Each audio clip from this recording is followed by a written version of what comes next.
3 décembre 2020, 26e vidéo de la série Symphonie, authentification, mise en place de HCAPTCHA. Donc HCAPTCHA, c'est quoi? C'est tout simplement une alternative un peu plus saine au Google reCAPTCHA, ok? En plus, ça peut te permettre de gagner un peu d'argent en utilisant leur CAPTCHA, ok? Donc tu te rends sur hcaptcha.com, hop, tu fais s'inscrire, je te laisse faire ta tambouille. À l'issue, tu dois récupérer du coup une secret key. Donc la secret key, attention, ne surtout pas la divulguer, parce que c'est vraiment... c'est la partie... comment dire? C'est quelque chose qui doit vraiment rester secret, comme son nom l'indique. Tandis que il te faudra également récupérer une seed key. Et la seed key, c'est différent.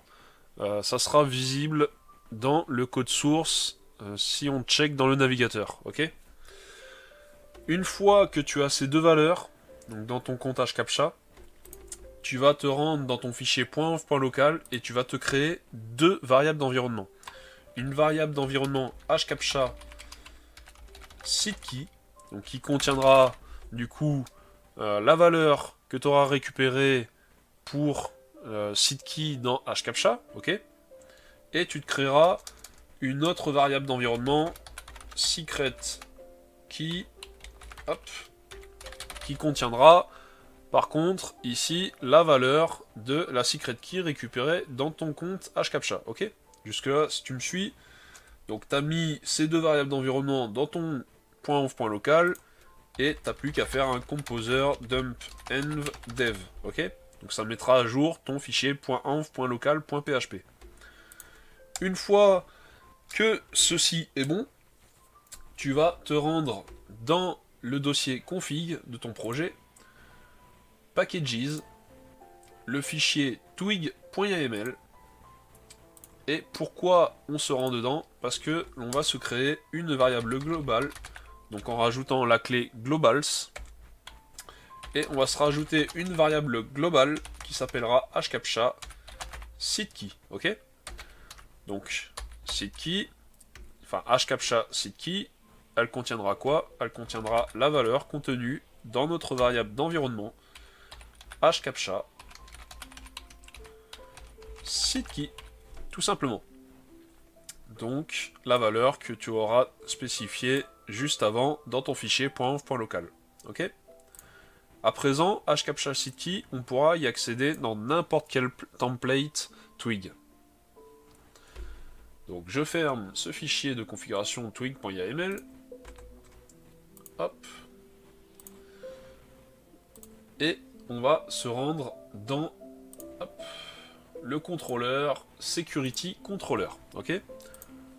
Sur notre route login. Parce que là, dans le cas présent, on va utiliser HCAPTCHA dans le cas où l'utilisateur a fait 3 tentatives de connexion foireuse, et donc à la 4e, on lui présente un CAPTCHA, et à la 5e également.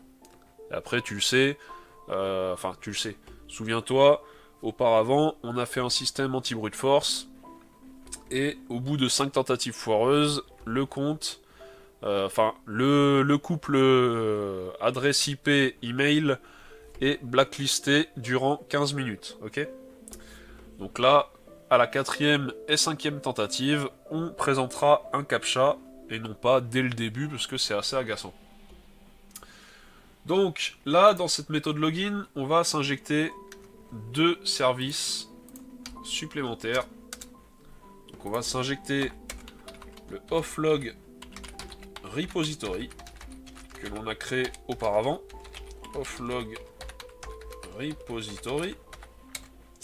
Et on va s'injecter la request. Ok.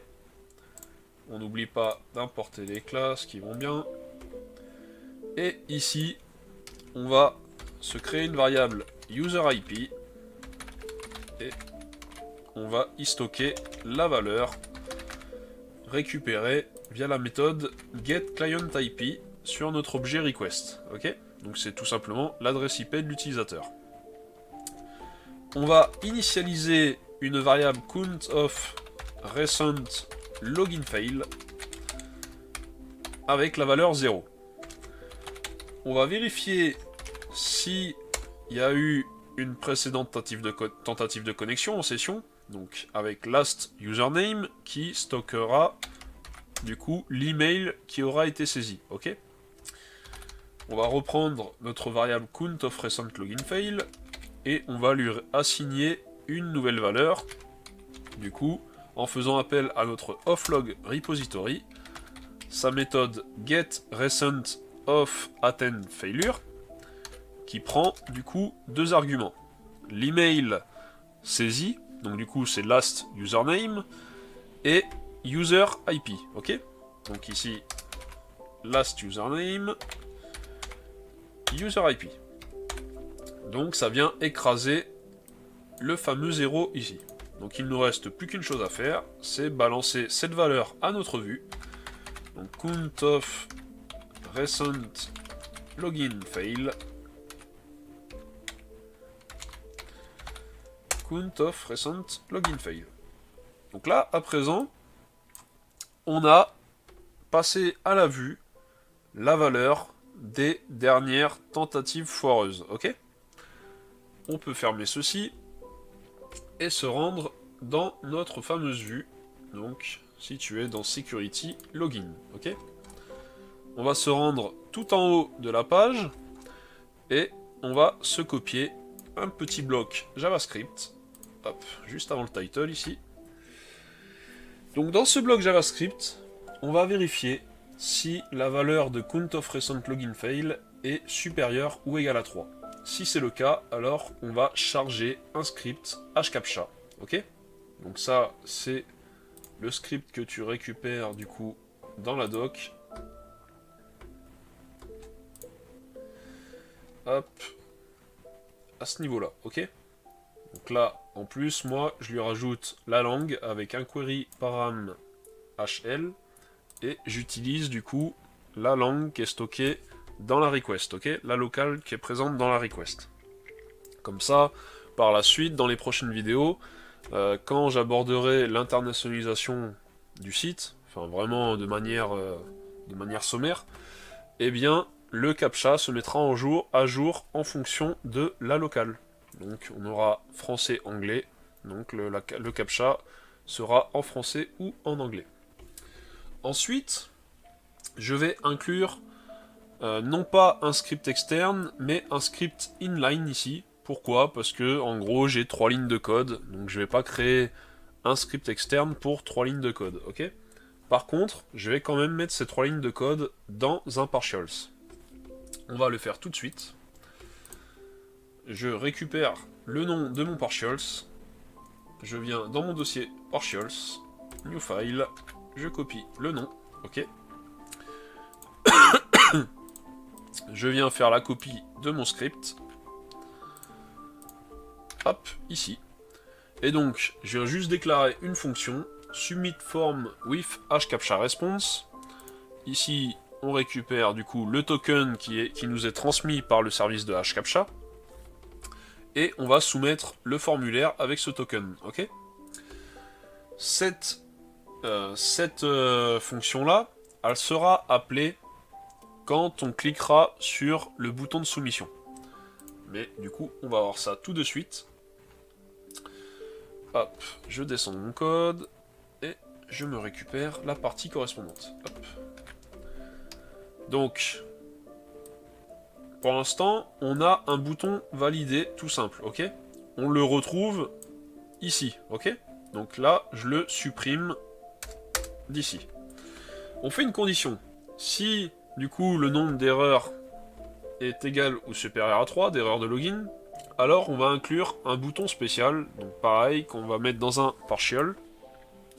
Si ce n'est pas le cas, donc processus normal, eh bien on affiche le bouton que l'on avait auparavant, ok? Donc qui est un bouton normal, hein, type submit, avec des classes, CSS, voilà, tout bête. Et là, ce qu'on va se faire, on va se créer notre partial, qui va contenir notre bouton spécial. New file, hop, le partial. Hop, je vais copier ceci. Tac. Donc un bouton type submit. Là, la différence déjà, c'est que dans la classe list, on a une classe hCaptcha. Donc ça, il faut l'indiquer, c'est spécifié dans la doc de hCaptcha. Donc, que tu l'indiques ici ou à la fin, ça n'a pas d'importance, hein, c'est une classe list. Ensuite, on a un data attribute data seed key, et là, qu'est-ce qu'on voit? On vient interpoler du coup une variable. Et regarde, quelle est cette variable? Eh bien, c'est hCaptcha seed key que nous avions déclaré du coup dans notre fichier de configuration twig.yml. hCaptcha seed key, hCaptcha seed key. Ok. Là, le data theme, donc tu as le choix entre light et dark. Je sais pas si ça fonctionne là, du coup, pour le coup, on verra bien. Et ensuite, on a notre fameux data callback. Donc quand on clique sur le bouton submit, cette fonction est appelée. C'est la fonction que nous avons créée ici. Ok. Tac. Donc maintenant que ça c'est bon, donc tu as compris que s'il y a eu 3 tentatives foireuses auparavant, on inclut nos scripts, hop, ici, et on modifie le bouton par ce bouton-là, ok? Donc celui-ci ne sera pas affiché. Notre vue, tout est fait au niveau de la vue. Maintenant, on va s'attarder sur la partie back-end. Donc pour commencer, on va se rendre dans notre fichier services.yml. Et ici, du coup, on va se créer un nouveau paramètre. Donc app, je l'ai appelé comment? hCaptcha secret key. Ok? Et il va prendre tout simplement hop, la valeur de hCaptcha secret key, notre variable d'environnement hCaptcha secret key. Ensuite, on va se rendre en bas, là où on déclare nos services, et hop, je vais me faire un petit copier-coller, pas m'embêter. Tac, voilà. Donc, on déclare notre service, donc hCaptcha, et on lui dit qu'en argument, il aura hCaptcha secret key, qui est tout simplement la valeur contenue dans notre variable d'environnement hCaptcha secret key, ok? Donc on vient de spécifier là en paramètre. Donc maintenant, on va pouvoir se créer ce fameux service hCaptcha. Hop, new file, hCaptcha.php, ok? Hop. Donc, hop, là, on revient là. Namespace app service. Classe hCaptcha. D'ailleurs, hop, qu'est-ce que j'ai fait? Hop. On peut lui rajouter le mot-clé final parce qu'elle ne sera pas étendue. On va faire une private const hCaptcha endpoint. Et cet endpoint, on le récupère du coup dans la doc ici. Tac. Voilà. Ensuite, on va faire appel au service HTTP client interface. HTTP client. On importe. On va faire appel au service request stack.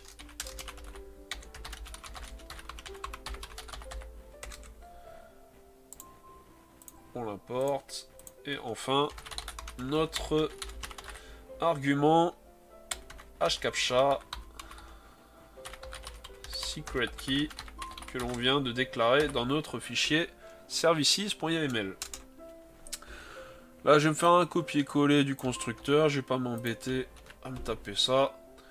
Donc c'est tout simplement hein, nos propriétés que l'on a déclarées ici. Ok. Ensuite, on va se créer une méthode publique is hCaptcha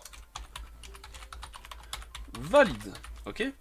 Donc quand tu as un is, tu sais théoriquement que tu attends un bool derrière. Hop, un bool, s'il te plaît. Tac.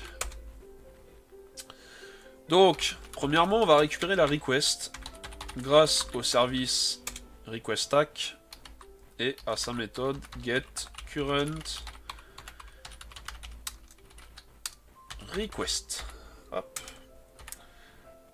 Si request vaut nul, alors on return false. Ok. Ensuite, on va déclarer nos options pour notre appel HTTP. Donc, des headers. Hop. On aura un header accept. Donc on attend du JSON. Et on aura un header content type. Qu'est-ce que nous, on envoie? Eh bien, c'est application x www form url encoded. Normalement, je crois qu'on n'a pas besoin de le spécifier, c'est le content type par défaut. Mais bon, je spécifie quand même. Body.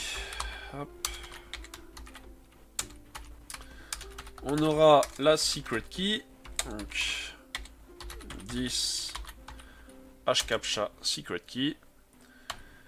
Et response, c'est tout simplement le token qu'on aura récupéré dans la requête. Donc request get hcaptcha response. Donc c'est ce qu'on aura dans la requête. Hop.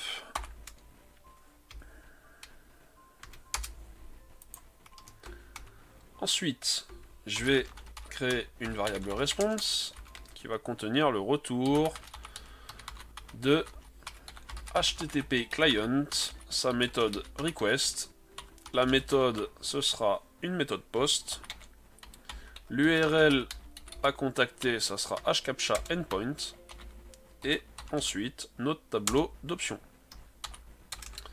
Ici, on aura nos data grâce au helper toArray. Hop, toArray, s'il te plaît. Hop. Et ici, on va se mettre un die and dump de data pour voir ce que ça contient. Ok? Donc, pour savoir ce que ça contient, encore faut-il appeler la méthode isCaptchaValid de ce service hcaptcha.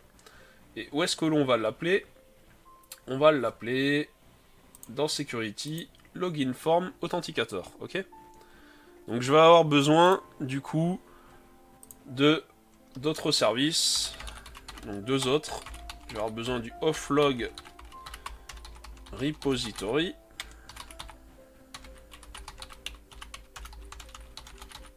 Ok.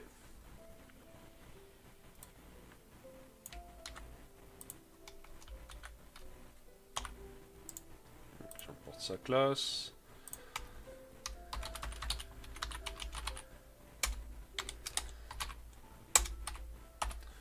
Et je vais avoir besoin de hcaptcha.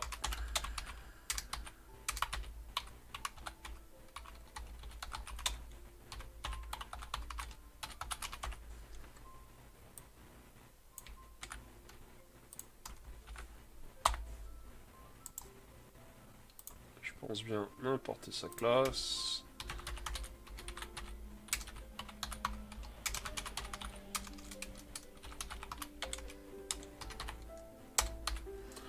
Voilà. Donc maintenant, ça va se jouer dans notre méthode getCredentials. Ah, mais j'avais laissé le code, autant pour moi.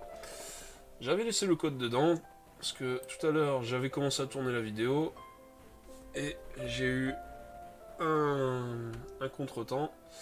Donc bon, bah, du coup, on utilise notre offlog repository, sa méthode getRecent offAttemptFailure, comme on l'a fait du coup.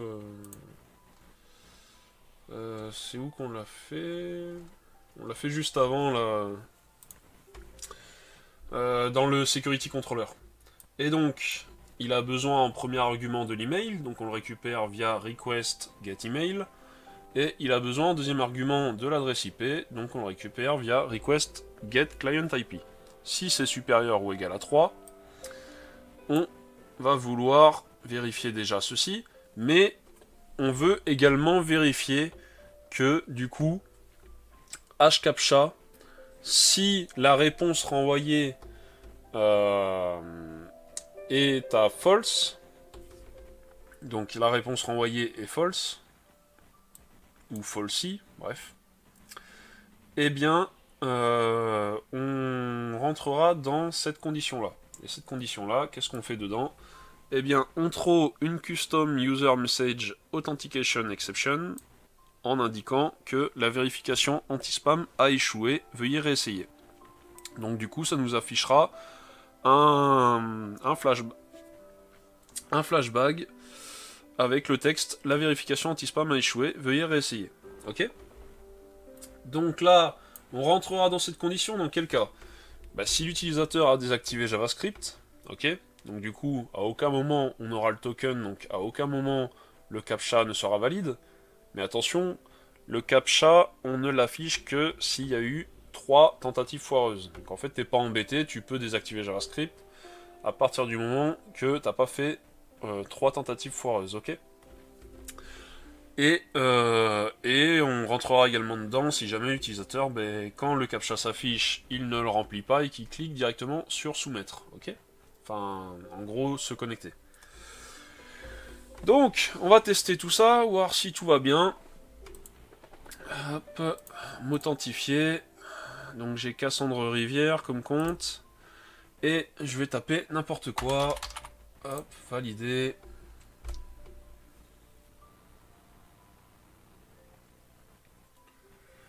Donc là, c'est le temps que ça se fasse, que le code soit pris en compte. Jeton CSRF invalide. Comment ça?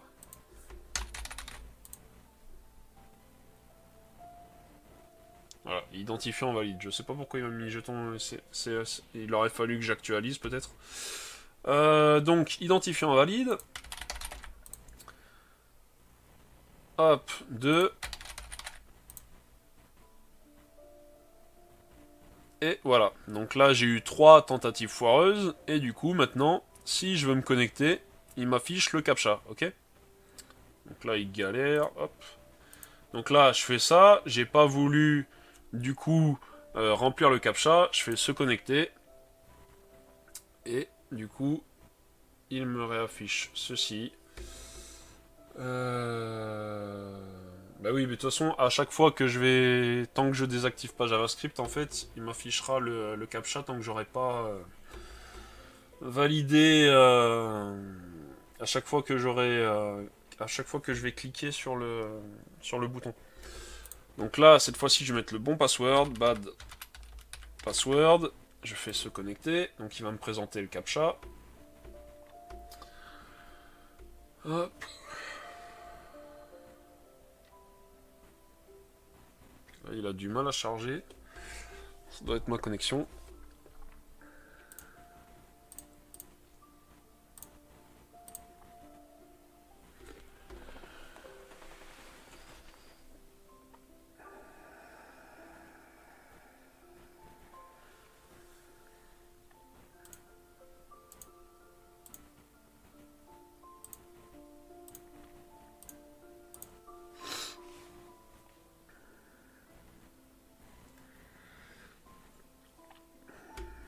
Et voilà, il m'affiche Success True. Donc maintenant, je n'ai plus qu'à... Hop. Je mets en pause, je reviens. Hop, donc petit retour, désolé. Donc là, dans la réponse, j'obtiens un array, donc avec une clé success, ok? Donc cette clé success me retourne un booléen true ou false. Donc maintenant, qu'est-ce qu'il me reste à faire? Ici, je peux return data success, tout simplement. Donc là, ça me renverra le booléen attendu, true ou false. Sachant que si il y a eu un problème avec la réponse, et bien là, HTTP client en fait, il va trop pour nous l'erreur en question. Il va trop une erreur. Tu peux te rajouter une condition ici, comme quoi si data ne contient pas success, alors fais ça ou ça, ou retourne false. On peut se faire ça, enfin bref. Après voilà, c'est à toi de faire des vérifications peut-être encore plus poussées que ça. Parce que là, en soi, on retourne directement data success, mais imagine que la clé success ne fait plus partie de data parce que ça a été modifié, la réponse de l'API a été modifiée, ou pour X raison, tu n'as pas success dedans, ben, tu peux gérer ce cas de figure, ok?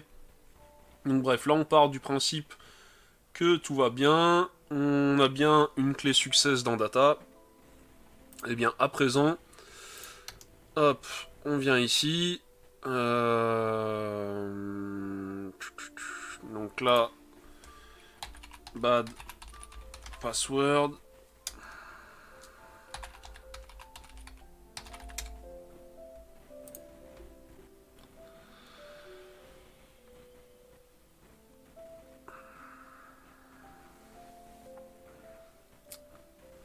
Normalement ça met pas, ça s'affiche directement, hein. Là je dois avoir des problèmes de connexion. Je dois avoir des problèmes... c'est immédiat quoi, ça s'affiche immédiatement. Quand tu veux. Donc, cliquez sur chaque image contenant un camion. Donc voilà, les captcha par image, hein, c'est assez chiant, c'est pour ça que on ne l'affiche pas directement à l'utilisateur, mais vraiment s'il y a eu 3 échecs, ok. Tac, tac. Ouais, vérifier.